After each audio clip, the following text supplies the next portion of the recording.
so আমাৰ audience বেছি youth হয় তো আজিকালি যেটো দেখা গৈছে ইউথবোৰ মানে বিশেষকৈ সোশ্যাল মিডিয়াত সোমাই গৈ নিজৰ মূল্যৱান সময় লছ কৰি আছে আপুনিও জানে কথাটো তো আপুনি ইউথক কেনেকৈ ধৰণৰ মেছেজ দিব বিচাৰে যাতে নিজৰ মূল্যৱান সময় লছ নকৰি নিজৰ কাৰণে কিবা এটা যাতে কৰে আপুনি কেনেকৈ ধৰণৰ মেছেজ দিব মই মেছেজ দিবলৈ তেনেকুৱা জ্ঞানীগুণী মানুহ নহয় আৰু সঁচা ক'বলৈ হ'লে আজিকালিৰ যিখিনি ডেকা ল'ৰা ছোৱালী মইতো ভাবোঁ যে যিহেতু তেখেতসকলৰ তথ্য যথেষ্ট আছে আমাৰ দিনত আমি যদি কিবা এটা বিষয় জানিব বিচাৰিছিলোঁ আমি হয় ইউনিভাৰ্চিটি লাইব্ৰেৰীত নহ'লে ডিষ্ট্ৰিক্ট লাইব্ৰেৰীত নহ'লে ক'ৰবাত যাম এনচাইক্লোপিডিয়া ব্ৰিটেনিক এখন ওলাম ভলিউম ওলাম পঢ়িম এটা যথেষ্ট কম্পাৰচন আছিলে আজি যদি মই কিবা এটা কৰিব হ'লে মই গুগলত যে মই এইটো বিষয়ে জানিব খুজিছোঁ কমেও 100টা আৰ্টিকেল আছে সেই বিষয়টোৰ ওপৰতে গতিকে আজিকালিৰ ল'ৰা ছোৱালীবিলাকৰ হাতত দে আৰ ভেৰি ইনফৰ্মেটিভ আৰু they are in a position to make their decisions and which is good মই ভাবোঁ যে এনেকুৱা ধৰণৰ যদি তেওঁলোকে সিদ্ধান্তবোৰ লয় সেইটোৱে সকলোকে সহায় কৰে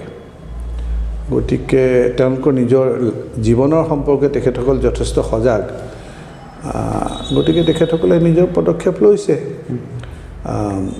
আমি যেতিয়া পঢ়া শুনা কৰিছিলোঁ বা আমি যেতিয়া একেবাৰে 18, 19, 16 এনেকুৱা বয়স আছিল ডেকা বয়স আছিল বুলি কম সেইখিনি সময়ত আমাৰ দিনত গুগল নাছিল আমাৰ দিনত ইণ্টাৰনেট আছিল আমাৰ দিনত তেনেকুৱা ধৰণৰ কোনো এক্টিভিটি নাছিল আৰু মই যেতিয়া ঠিক মোৰ যৌৱনত সেইখিনি সময়ত অসম আন্দোলন ভৰপক আছিলে গতিকে সেইখিনি সময়ৰ পৰিস্থিতিয়ে কিছু কাম কাজত আমাক জড়িত কৰিছিল আৰু কৈছোঁ যে মানুহে সময় পৰিস্থিতিৰ লগতহে খোজ মিলায় গতিকে তেতিয়া আমি সেই হিচাপে চলিছিলোঁ আজিৰ ল'ৰা ছোৱালী বা মোৰ নিজৰে দুজনী ছোৱালী আছে সিহঁতে আজিৰ দিনত আজিৰ পৰিস্থিতিৰ লগত খোজ মিলাইছে গতিকে মই ভাবোঁ যে প্ৰত্যেকটো জেনেৰেশ্যনৰ নিজৰ নিজৰ তেওঁলোকৰ প্ৰায়ৰিটিজ থাকে নিজৰ নিজৰ তেওঁলোকৰ তেনেকুৱা কাম কৰাৰ স্পৃহা থাকে আৰু সেইমতে তেওঁলোকে কাম কৰে কোনো এটা জেনেৰেশ্যন বৰ ভাল কোনো এটা জেনেৰেশ্যন আজিৰ দিনত ল'ৰা ছোৱালীবোৰ কি হ'ল এনেকুৱা ধৰণৰ কথাত মই কেতিয়াও বিশ্বাস নকৰোঁ